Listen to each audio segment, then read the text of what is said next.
салом ба ҳаводорони барномаҳои иқтисодӣ. нахустнамоиши барномаи маърифати молиявиро аз телевизиони тоҷикистон манзури шумо менамоем. молия маҷмӯи муносибатҳои иқтисодиест ки барои ташкил ва тақсим намудани фондҳои захираҳои пулӣ равона мегардад. агар ҳар қадар донишҳои молиявӣ баланд бошад, ҳамон андоза иқтисод рушд меёбад. роҳандозии силсилабарномаи маърифати молиявӣ имкон медиҳад ки шаҳрвандони мамлакат бо истифода аз ақидаҳои судманди олимони соҳа донишҳои молиявии худро такмил диҳанд. дар нахустнашри барнома доир ба мавзӯи роҳҳои боло бурдани маърифати молиявӣ суҳбат хоҳем кард. вобаста ба баррасии мавзӯи мазкур дар барнома иштирок доранд устодони донишгоҳи миллии тоҷикистон абдурасул абдуллоев, маҳмадрезоён суҳроб, ғайрат ғаюров ва устодони донишкадаи молия ва иқтисоди тоҷикистон шукрулло хайров, фирӯз қодиров, шаъбон нуров. ҳамчунин донишҷӯёни донишкадаи молия ва иқтисоди тоҷикистон ва донишҷӯёни донишгоҳи миллии тоҷикистон дар ин ҷо ҳузур доранд. ба барнома хуш омадед. дар оғози барнома гузоришеро омода намудем. якҷоя тамошо мекунем, баъдан барномаро оғоз мебахшем.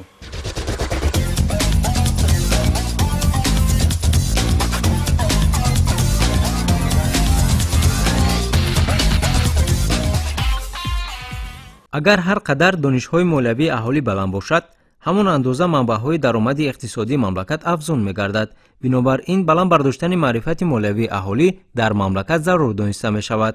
ҳамин аст ки ҳукумати ҷумҳурӣ баҳри баланд бардоштани маърифати молиявии аҳолӣ чораандешӣ намуда дар стратегияи миллии рушд барои давраи то соли 2030 таҳия ва татбиқи барномаи давлатии баланд бардоштани сатҳи маърифати молиявии аҳолиро пешбинӣ намудааст. сатҳи маърифатнокии аҳолии тоҷикистон ба беҳбудӣ ниёз дорад. дар сохтори бонки миллии тоҷикистон идораи ҳимояи ҳуқуқҳои истеъмолкунандагони хизматрасониҳои молиявӣ таъсис дода шуд ки яке аз самтҳои асосии фаъолияти идораи мазкур ин ба баланд бардоштани сатҳи маърифатнокии аҳолӣ равона гардидааст.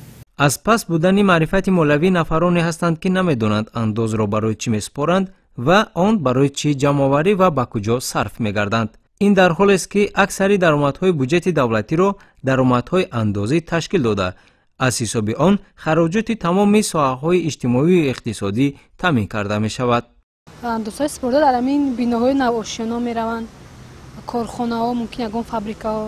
ҳар як андозсупоранда бояд донад ки барои чӣ андоз месупорад ва ҳадиақал андозро барои кадом намуди хизматрасонӣ месупорад. барои хонаи истиқоматӣ аст ё барои дигар навъи андозҳое аст ки ҳар як андозсупоранда бояд аз ин бохабар бошад. ҳар як мисол корхонааш андоз месупорад, андози ин ба фоидаи давлат худаш меравад. пенсиягиро ҳастад, дар коргарои муаллимо ҳастад, докторо ҳастад ки давлат инҳоро як ойлики муайян метиҳаду ба халқ хизмат мекунад.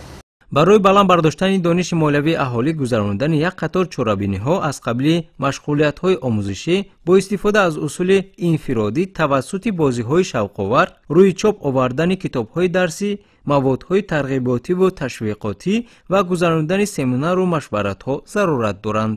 раванди омӯзиши дониши молиявиро бояд аз синни хурдсолӣ ба роҳ мондан зарур аст, зеро маърифати молиявӣ аз хурдӣ зуд дар зеҳн мемонад. бинобар ин дар муассисаҳои таълимӣ ба роҳ мондани омӯзиши он зарур дониста мешавад.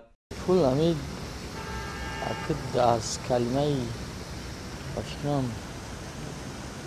пул намедонам.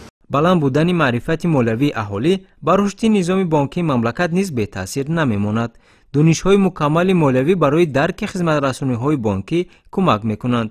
истифода аз ин хизматрасониҳо низ сурат мегиранд. қарзҳо ва имконатҳои амонатгузорӣ роҳҳои беҳтар намудани сатҳи зиндагии мардум мебошанд ва сокинон низ аз ин имконатҳои фарохи низоми бонкӣ имрӯз самаранок истифода мебаранд. баланд гардидани донишҳои молиявии аҳолӣ ба пешрафти тамоми соҳаҳои хоҷагии халқи мамлакат таъсири мусбит расонида дар маҷмӯи маҳсулоти дохилӣ афзун мегардад. дар заминаи ин сатҳи некуваҳолии мардуми кишвар боз ҳам беҳтар гашта манбаи даромад бештар хоҳад шуд. аз ин рӯ истифодаи тамоми имкониятҳо баҳри баланд бардоштани донишҳои молиявӣ дар мамлакат зарур дониста мешавад. муҳтарам Шукрулло Хайров, мегуфтед ки баланд бардоштани маърифати молиявии аҳолӣ تا کجا ضرور است؟ یکی از اختراعهای بزرگ انسان که تا امروز هم قدم انسان به حساب می رود این پول و مناسبت های پولی می باشد که تا به امروز انسان با مقصد به دست در آوردن مبلغ ها یعنی که به دست در آوردن دارایی ها کوشش به خرج می دهد. از همین لحاظ گفتن به مورد است که معرفت مالیوی این مجموعی تمام دانش ها و ملکه و مهارت انسان با مقصد بلند برداشتن سطح و صفت زندگی خود و خانواده خود به حساب می رود. و امروز ما و شما می بینیم که آدمان با مناسبت های پولی در حیات همه روزه خود سر و کار دارند و کوشش به آن میکنند که پیوسته دایره درآمد خود را زیاد کنند تا اینکه تاثیر آن به سطح صفت خانواده یعنی که به تربیه فرزندان خود برسد. از همین لحاظ هستند اصولها و راه‌های هستند که برای بلند برداشتن معرفت مالیوی اهالی تاثیر میرساند. یک از این اصولها که امروز در شرایط معاصر ما عمر به سر برده ایستاده هستیم این تکمیل دادن یا اینکه صیقل دادن سویه دانش خود وابسته به همین موضوع هست. دوم این که اشتراک نمودن در کورس های مخصوص وابسته به همین مسئله ذکر شده.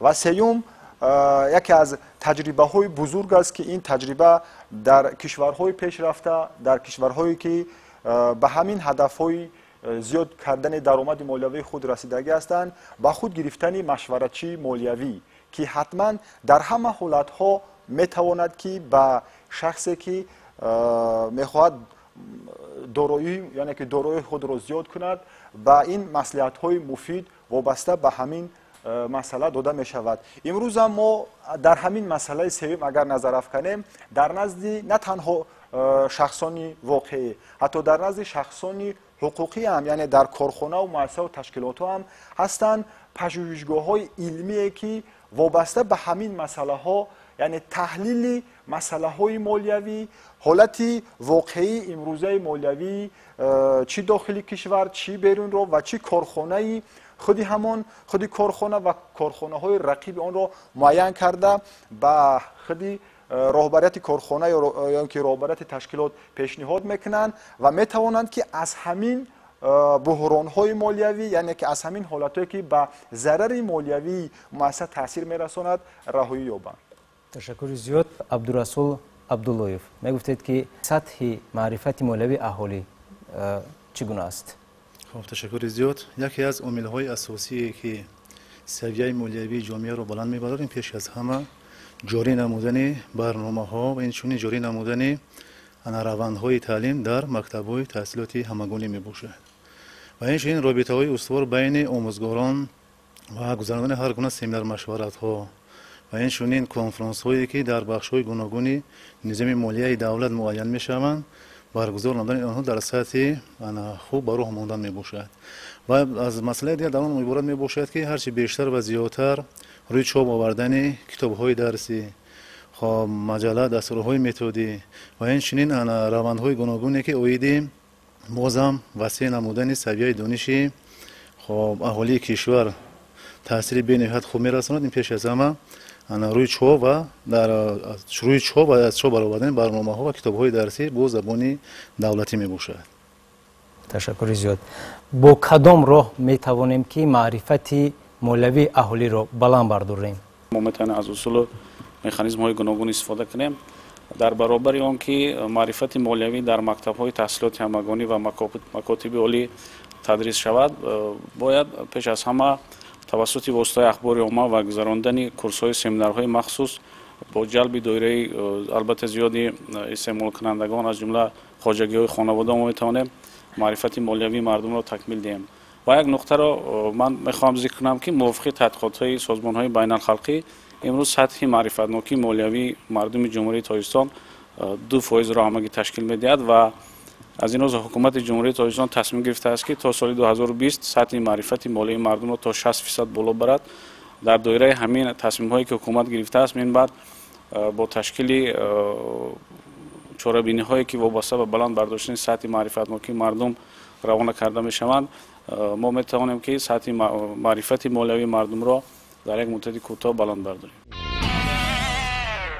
ноҳияҳое ҳастанд ки субвенсионӣ ҳастанд ва дотатсионӣ ҳастанд, яъне ки ба маблағҳои субвенсиониву дотатсионӣ ниёз доранд ва оё баланд бардоштани дониши молиявии аҳолӣ метавонад буҷети маҳаллиро боло бардорад? албатта ин чиз бевосита таъсири худро мерасонад вақте чӣ қадаре ки савияи дониши аҳолӣ баланд бошад, хоҳ дар минтақаҳои дурдаст, хоҳ дар шаҳрҳо.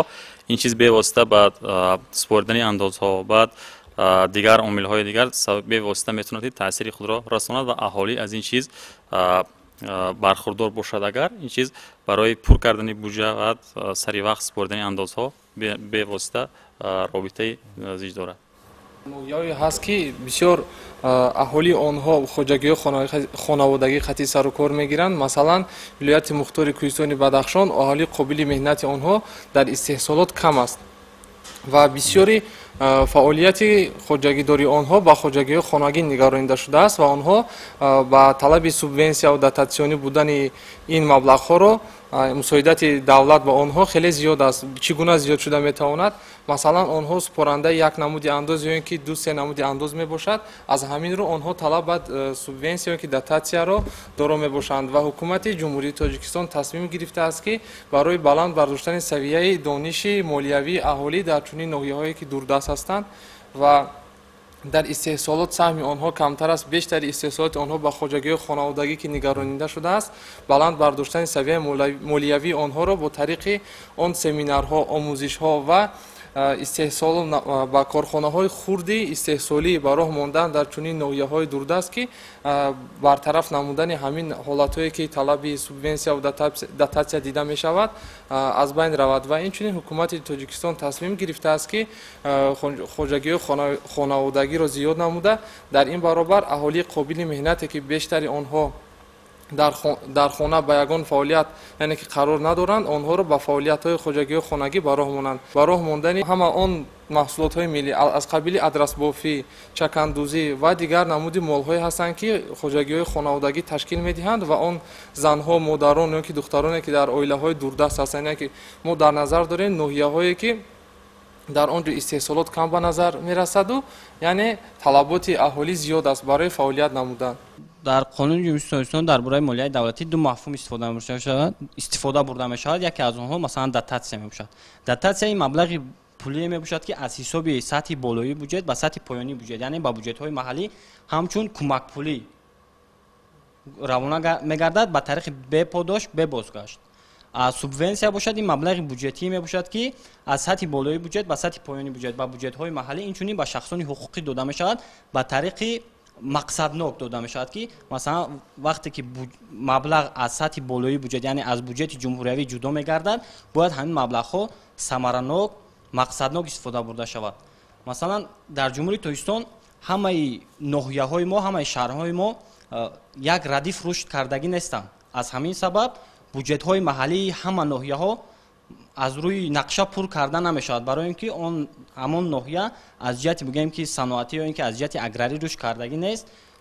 аз ҳамин сабаб масалан маблағҳои дотатсионӣ яъне кӯмаки молиявӣ аз буҷети болоӣ равона мегардад то ки масалан сатҳи иҷтимоии аҳолиро дар ҳамон ноҳия беҳтару хубтар гардонад. гузаронидани семинару машваратҳо байни аҳолӣ метавонад ки барои боло бурдани дониши молиявии аҳолӣ мусоидат намояд.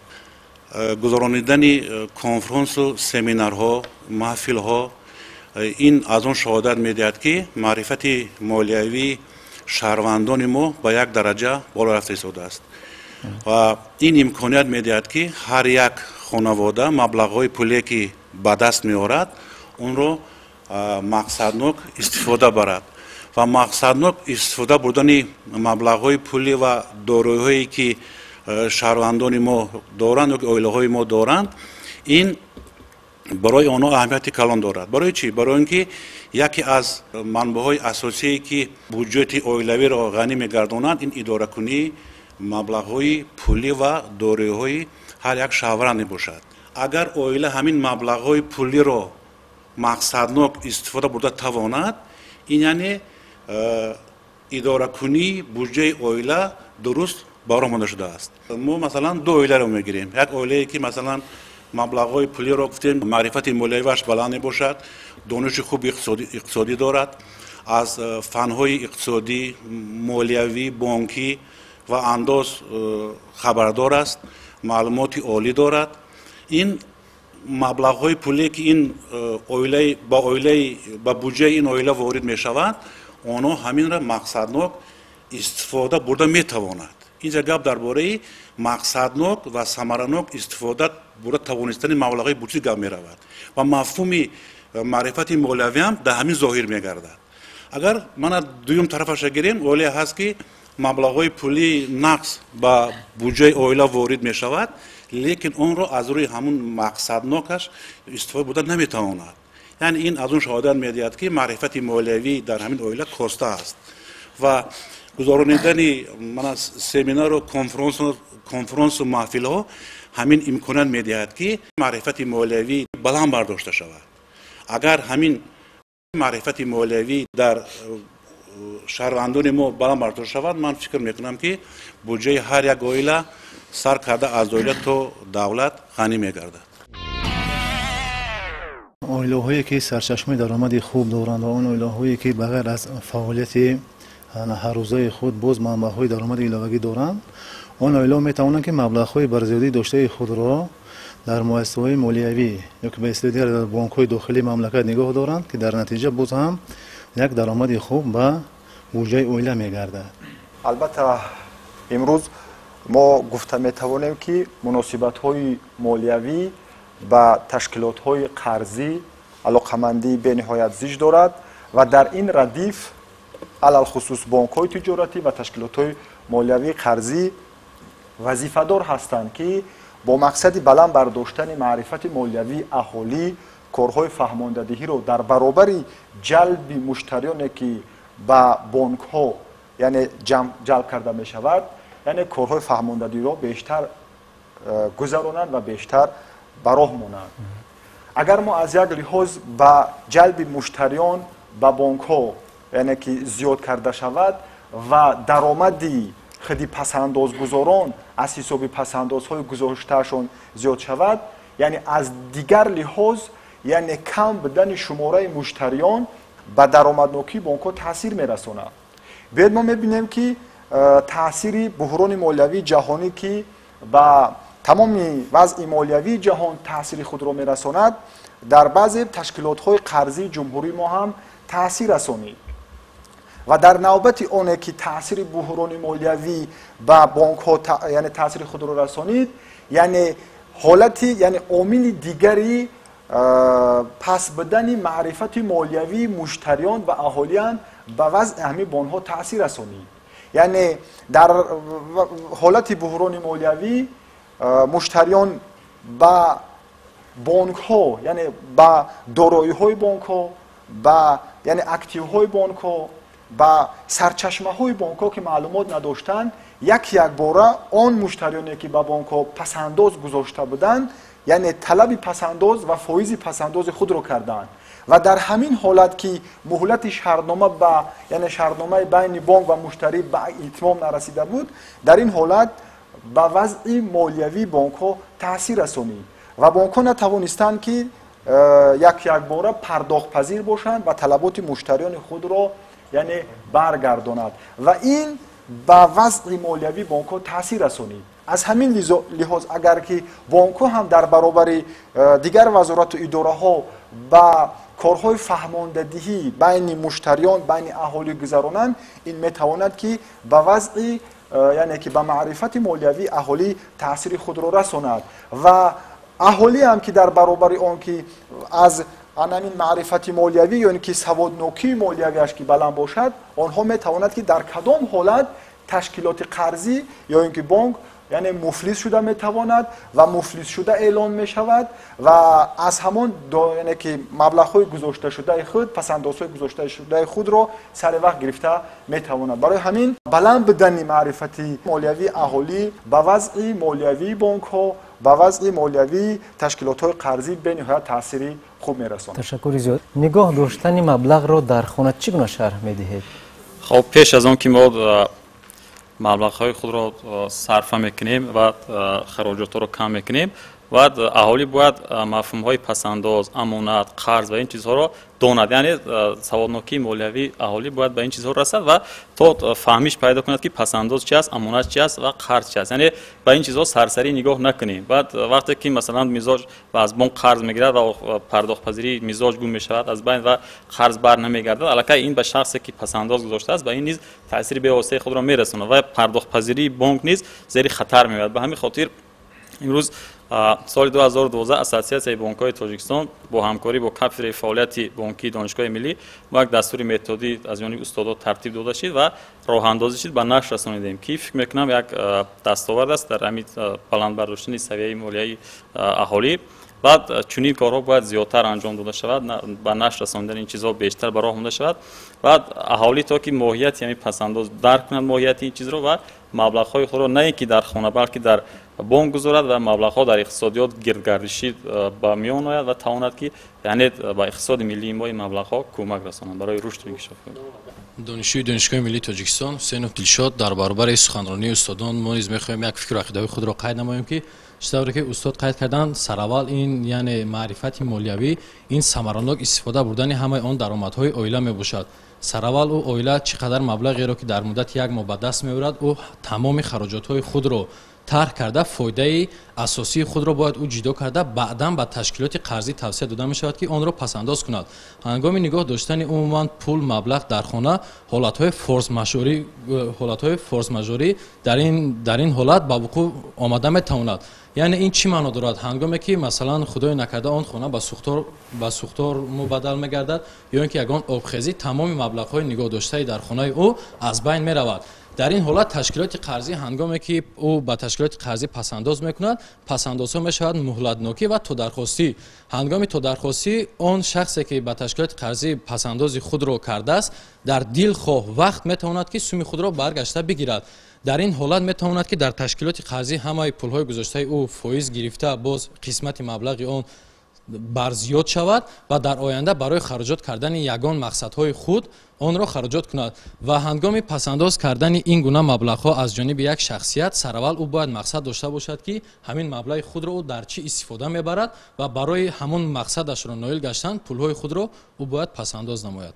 اعتماد شما با بانک چگونه است؟ اعتماد ما اگر ما به سالهای پیش اهمیت داده باشیم ممکن و در اینجا سوال به میان میاد که عین حال در بین اهالی ممکن سوال‌های به میان بیاد که باوری آنها از تشکیلات‌های قرضی برآمده باشد. مثلا هنگامی که آنها پسندازی خود را میکنند و پسندازی مبلغ‌های خود را گرفتن نمیتواند.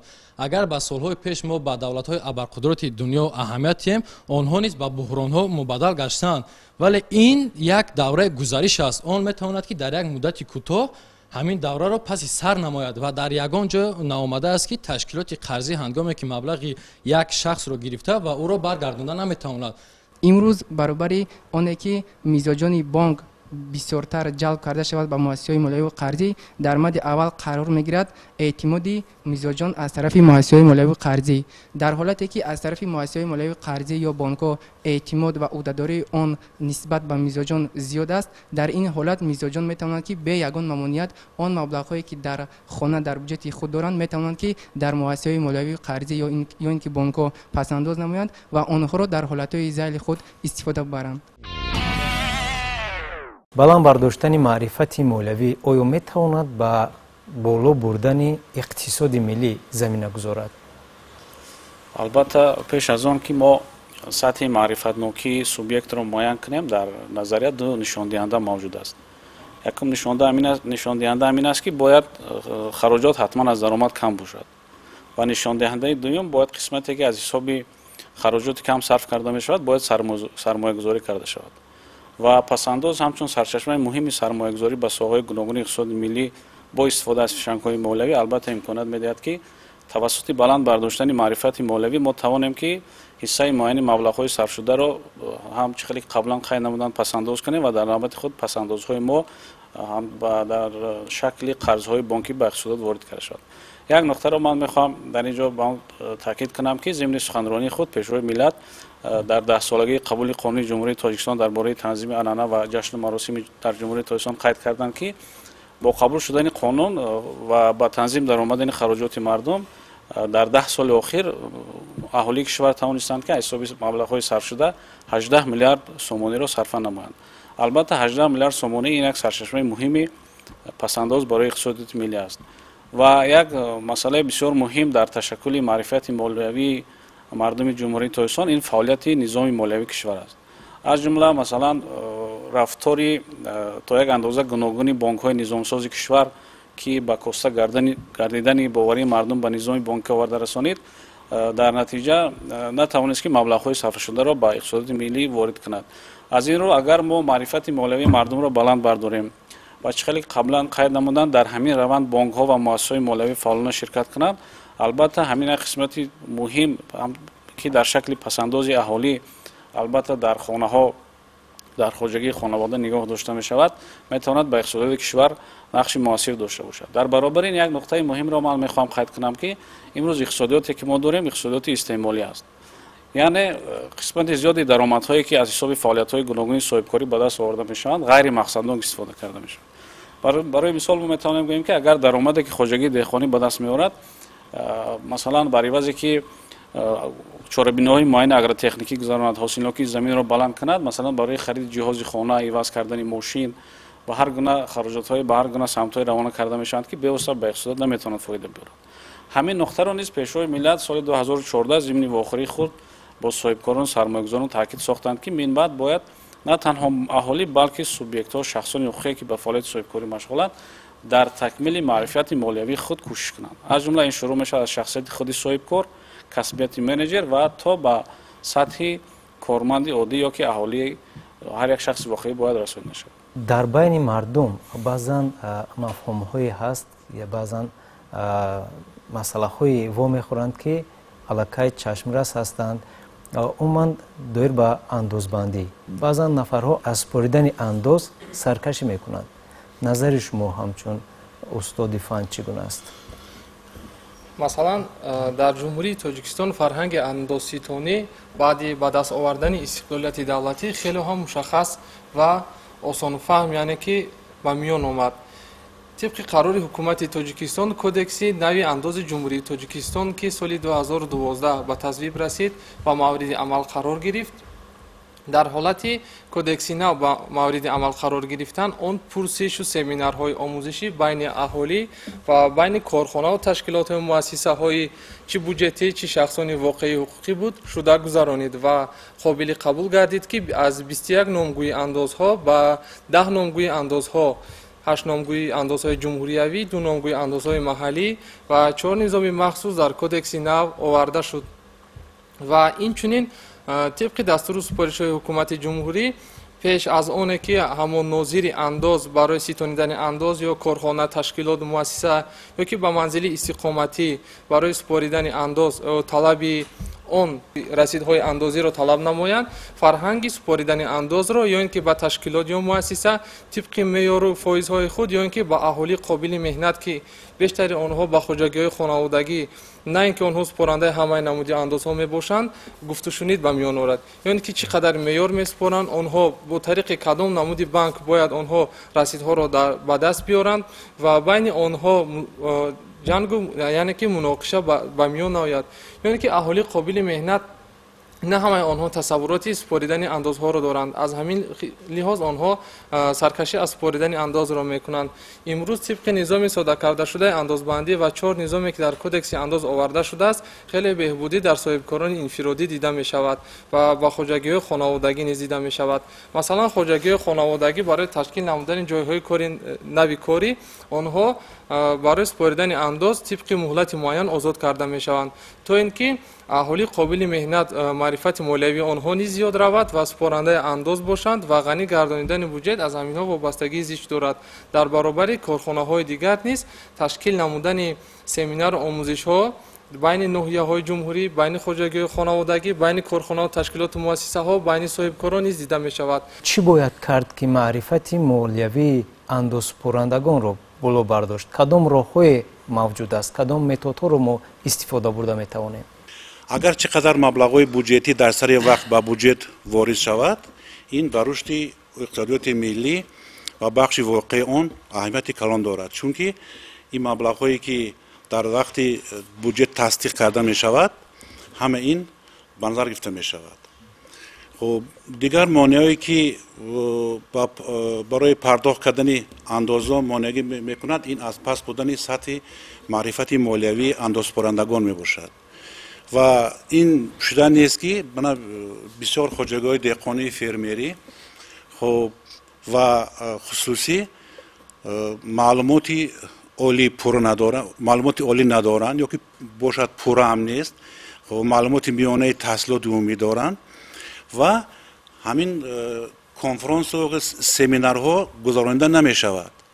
ва ҳозир мана хушбахтона дар бисёр ноҳияҳои шаҳрҳо асотсиатсияҳои хоҷагоҳи деҳқонӣ ташкил карда шудааст ки инҳоро бо тарзи пардохт кардани андозҳо, ҳисоббаробаркуниҳо, ташвиқотҳо ва таблиғотҳо бурда истодаанд. барои он ки маблағҳои андозӣ дар сари вақт ба буҷет ворид карда шавад, ман фикр мекунам ки аз маърифати молиявӣ ҳар як шаҳрванд вобастагӣ дорад. ва чӣ қадаре ки андозҳо дар сари вақт ба буҷет ворид шавад, ин ба рушди иқтисодиёти миллӣ аҳамияти калон дорад. ва аз ин ҳисоб ҳам кормандони дастсохтори давлатӣ мебошанд ва меҳнати онҳо дар сари вақт пардохт карда мешавад. ва инҷа гап дар бораи фондҳои мақсадноки давлатӣ рафт ва гурӯҳи одамоне ки ба ҳамин фондҳо эҳтиёҷ доранд сари вақт маблағи онҳо пардохт карда мешавад. дар баъзе ҳолатҳо буҷети хонаводагӣ дуруст, яъне ки идора карда намешавад, исрофкорӣ ба миён мебиёяд. барои пешгирии чунин ҳолатҳо кадом корҳоро мо иҷро карда метавонем? хоб бояд қайд намоем ки пеш аз он ки мо даромад ба даст меорем, бояд хароҷотиро аллакай мо мақсад гузошта шуда бошад ки мо ба кадом мақсадҳо ин маблағҳоро яъне сарф мекунем ва пеш аз ҳама бояд тавозуни оила таъсис дода шавад. баъд дар асоси ин тавозун мо маблағҳое ки ба даст меоянд инҳоро зина ба зина яъне чӣ кор кунем, харҷ кунем. ва бояд қайд намуд ки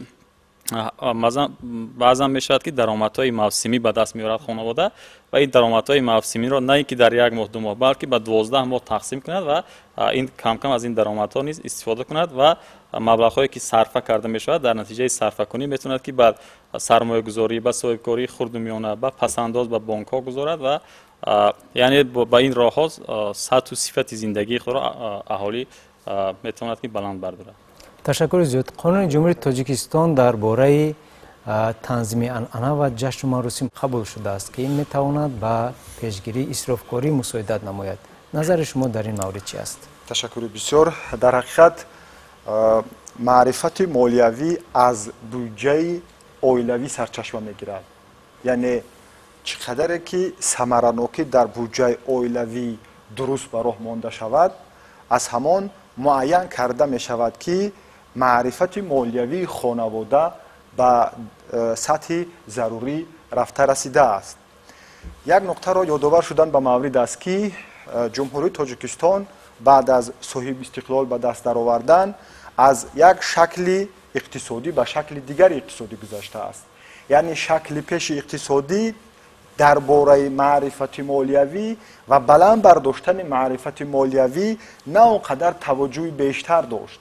ва имрӯз ки ба сохти бозорӣ ки имрӯз ҷумҳурии тоҷикистон гузаштааст ва дар ҳамин соҳ қарор дорад, таваҷҷӯҳи бештарро ба сарфакорӣ ва дуруст истифода бурдани маблағҳои пулӣ ва баланд бардоштани маърифати молиявӣ таъсири бештар дорад.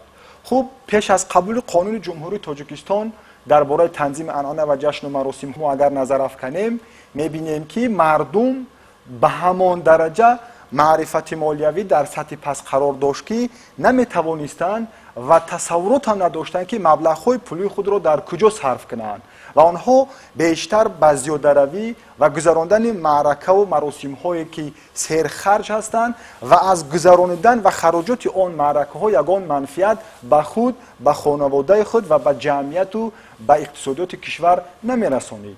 و خوشبختانه که امروز قانون جمهوری تاجیکستان درباره تنظیم عنعنه و جشن و مراسم در جمهوری تاجیکستان قبول شده است و از آن 10 سال هم سپری شده است و اساسگذار صلح و وحدت ملی پیشوای ملت پرزیدنت جمهوری تاجیکستان محترم امامعلی رحمان در برآمد نخستین خود وابسته به همین مسئله قید نمودند که امروز خراجاتی که در جمهوری تاجیکستان و زیاده‌روی که مردم ما میکند در یگان کشور دنیا به چشم نمیرسد و در برابر رعایت قانونی مذکور امروز ما میبینیم که در تمام منطقه های جمهوری تاجیکستان سطح زندگی خوب شده ایستاده است. یعنی مردم مبلغ های پولی را با مقصد بنیاد خانه ها، با مقصد خرید تجهیزات هایی که برای روزگار آنها از قبیل مبل ها و عموما تجهیزات هایی که برای به کردن روزگار آنها استفاده شونده است خریداری میکنند و آنها را ثمرناک و مقصدناک استفاده میبرند.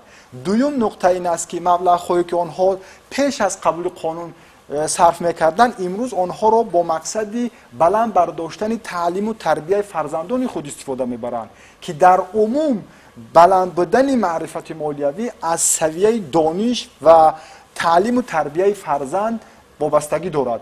چون سخن درباره معرفت مالیوی می رود یکی از عامل‌های هست که نوابسته از سطح قشر جامعه از خردسال تا کلانسال از معلومات عالی تا به شخصانی که به معلومات عالی دارند به این وابستگی و علاقمندی زیج دارند. از همین لحاظ یعنی این تاثیر خود را میرساند. و دیگر نکته را در اینجا قید کردن به مورد است که قبول قانون جمهوری تاجیکستان به سطح معرفتناکی اهالی تاثیر بیشتر رساندگی است. چون به 10 ساله قانون نظر می‌افکنیم سطح کمبزاتی در جمهوری تاجیکستان به اندازه 50% بود و امروز به 31% یعنی سطح کمبزاتی در جمهوری تاجیکستان کاهش داده شده است و محض همین تاثیر قانون بود که مردم به صرفه‌کاری به یعنی دست نزدن به اسرافکاری ها رو آورده است و توانسته است که در همین ردیف مبلغ‌های ایلاوگی خود را یعنی درآمدهای خود را به بانک‌ها پس‌انداز گذارند و در همین زمینه هم شماره پس‌اندازگذاران قریب که به اندازه 16 مراتب یعنی مبلغ‌های پس‌انداز در بانک‌های جمهوری بالا رفته است که این با یک امکانیت بیشتر به شخصان قرض گیرنده و به مبلغ گذاری یعنی توسط قرضایی که از بانک‌ها داده می‌شود تأثیر رساند. و عموما ما گفته میتوانیم که تاثیر قانون جمهوری تاجیکستان درباره تنظیم عنعنه و جشن و مراسم یکی از عامل‌های خطا هم نکنیم اولین درجه به معرفت مالیوی اهالی تاثیر رساننده به حساب می‌رود. اکنون قانون جمهوری تاجیکستان درباره تنظیم عنعنه و جشن و مراسم در جمهوری تاجیکستان این سری وقتی میباشد. زیرا اون خراجات‌های بیهوده و اون خراجات‌های بی اساسی که در برگزاری توی معرکه ها و دیگر چاره‌بینی‌هایی که در دایره طلبات قانون پیش بینی می‌شوند پیشگیری کرده می‌شود که این باعث باز هم مستحکم گردیدن وضع اجتماعی هر یک خانواده و عائله می‌باشد.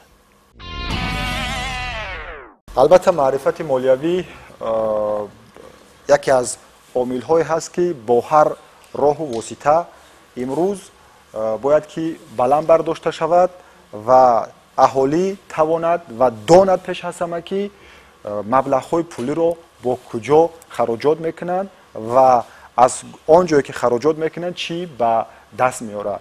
این البته ما یک باره معرفت مالیوی اهالی را بالا برده نمیتوانیم و این در رفتی حیات امروزه ما در رفت پیشروی اقتصادیات امروزه ما یعنی توسط خود به خود تاثیر رسانیدن به همون پسیکولوژی آدمان یعنی به کردن سطح زندگی و شرایط خوب مهیا ساختن برای خانواده خود برای فرزندان خود با تعلیم و با تعلیم خوب و درست تربیت و تعلیم دادن فرزندان خود این باعث شده میتواند که معرفت مالیوی اهالی و به بلند برداشتن سویه مالیوی اهالی تاثیر رساند و در همین ردیف هستند اصول ها و قاعده هایی که تاثیر رساننده هستند. پیش از همه باید که هر یک شخص در خود مقصد گذارد، یعنی که یکم درآمد باید از خراجات بیشتر باشد، همه وقت به همین تکیه کند. یکی از صاحبکاران معروف امریکایی عباره دارد که من از خراجات بیشتر نمی ترسم، اما از کم به دست درآوردن درآمد می ترسم. یعنی ببینید که همیشه برای درآمد رو بیشتر از خراجات کردن باید که کوشش کردن در کار. دوم اینکه باید در نزد خود مقصد معین داشتن در کار است. یکی از اصول های قرض هم این مقصدناک بدن آن، یعنی ما باید که مبلغ هایی که در دست داریم، درآمد خانواده که داریم، آن رو با مقصد معین استفاده بریم و از همان مقصد ما نتیجه دلخواه به دست میاریم. دیگر اصول این است که باید ما حتما در خود هدفهای ذخیره کردن مبلغ‌های پولی، این نوابسته از شکل مالکیت، شخص حقوقی و شخص واقعی است. باید حتما برای در حالتهای ضروری استفاده بردن ذخیره‌های حتمی و ذخیره‌های ایلاوگی داشته باشیم که ما رو توانیم که در حالتهای ضروری آن را استفاده بریم. و دیگر اصول یعنی قاعده این است که حتما باید ما در فکر سرچشمه های درآمدهای یک منبع های ایلاوگی باشیم. باید ما به یک منبع و به یک درآمدی که به دست میاریم به آن قناعتمند کننده نباشیم، راه های نو رو، اصول های نو رو جستجو کنیم و مبلغ ها رو نه تنها در یک راه صرف کنیم، باز در دیگر راه ها هم صرف کردن در طور که از همه منبع ها به خانواده ما، به کارخانه ما، عموما به بودجه جمهوری ما درآمد ها بیاد که در همین ردیف ها، در همین اصول و قاعده ها معرفت مالیوی اهالی و جمعیت بالا برده می شود. تشکر زیاد. مرحمت. من پس بودن سطح معرفت مالیوی اهالی رو با عقیده من به سه قسمت تقسیم کردم. یکم از دوره قدیم تا سال 1924، دومش قسمت دوره اتحاد شوروی و سوم قسمت این دوره گذشتن به اقتصاد بازاری. اگر ما با مرحله اول نظر افکنیم، اهالی ما برای گذراندن دادوگریف و مناسبت های مالیوی به نهایت سست بود و خلق اون مسئولیتی که کارکرد میکرد به طور بارترگویی یا که دادوگریف میکرد. دوم قسمت این در دوره شوروی از بس که همه به نقشه‌گیری مرکزی بود و فقط اهالی مملکت ما به مهنت آماده بود و مزد مهنت میگرفت. عموما در دوره شوروی فعالیت صاحبکاری وجود نداشت. سوم مرحله این مرحله گزارش به اقتصاد بازاری. من در دوره گزارش به اقتصاد بازاری من بسیاری جوان دختران، جوان پسران ما در مکتب‌های عالی تحصیل کرده ایستادند، معلومات عالی میگیرند، معلومات عالی کسبی تکنیکی میگیرند و معرفت مالیوی اهالی ما یک درجه بلند شده است. خیلی استاد گفتن اگر امروز دو فایده تشکیل دهد و حکومت جمهوری اسلامی مسئله گیری کرده است که این مسئله باید چی به 60% برداشته شود. گزارش به اقتصاد بازاری میکنن میدهد که ما معرفت مالیوی اهالی را بلند برداریم. عموما در مجموع از پست بودن معرفت مالیوی حتی در کارخانه ها کارمندان بودجه کارخانه خود را نمیدونند. کدام عامل ها سبب میگردد؟ البته ما باید پیش از آن با یک نقطه توجه ظاهر کنیم که نوابسته از آن که امروز با تکیه به سرچشمه ها از جمله به ادبیات های غرب مثلا دایره نظرها اثبات میکنند که معرفت مالیوی این دستاورد علم غرب است. من میخوام نقطه رو قید کنم که در تاریخ فرهنگ ما، در تاریخ دین ما، در سرچشمه های علمی تاریخی که ما داریم، هنوز 1000 سال پیش بزرگان ملت تاجیک دایر به فرهنگ مالیوی، دایر به معرفت مالیوی، دایر به صرف خرج عقیده‌های بسیار جالب هم پیشنهاد کرده بودند. مثلا ما یک نقطه شما میتونیم ابراز کنیم که میگوید که бар он кадхудой бояд зор гирист ки дахлаш 19 бувад харҷаш 20. аллакай ин сарчашмае ки ҳазорсола умр доранд агар мо ина тавсиф илм мекунем маънояш ҳамин аст ки бояд ҳатман хароҷоти мо аз даромади мо камтар бошад. дар мавриди иштироки доираи корӣ дар масалан чорабиниҳое ки вобаста ба идоракунии корхона ҳастанд ҳанӯз дар солҳои 70 ду муҳандиси амрикоӣ назария пешниҳод карданд ки ҳар як коргар бояд доир ба стратегияи рушди ширкат аз ҷумла доир ба захираҳои молиявии ширкат маълумот дошта бошад. ва имрӯз мо медонем ки иқтисодиёти бозорӣ аст, аксаран корхонаҳо ширкатҳо ба шахсони алоҳида ба оилаҳо тааллуқ доранд ва ҳаҷми захираҳои молиявии корхона дар бисёр мавридҳо ба сери тиҷоратии корхона мансуб дониста мешавад ва муҳим дар ин маврид донистани коргар дар бораи масалан захираҳои молиявии корхона нест. муҳим ин маърифати молиявии коргар аст ки тавонад ҳамон масалан даромаде ки аз ҳисоби музди меҳнат ба даст меорад онро самаранок идора кунад, зеро масалан мавҷудияти механизмҳое ки маърифати молиявии инсонро баланд мекунанд дар баробари ҳама омилҳое ки метавонанд субъективӣ бошанд, аз ҷумла метавонанд объективӣ ҳам бошанд ва ҳар як шахс, ҳар як субъект бояд дурбин бошад, бояд оянданигор бошад ва донад ки масалан дар ояндаи наздик дар масалан мо медонем ки бисёр бозорҳо мавсимӣ ҳастанд, бисёр нархҳо мавсимӣ ҳастанд, тағйирёбии қурби асъор низ масалан метавонад ба мавсими сол ва ҳамин бунёди маърифати молиявӣ ин албатта дарки ҳолати бозор доштани донишҳои муосир ба ҳисоб меравад. фурсате ки дар ихтиёр доштем ба анҷом расид. дар ҳамин ҷо расидем ба поёни барномаи маърифати молиявӣ.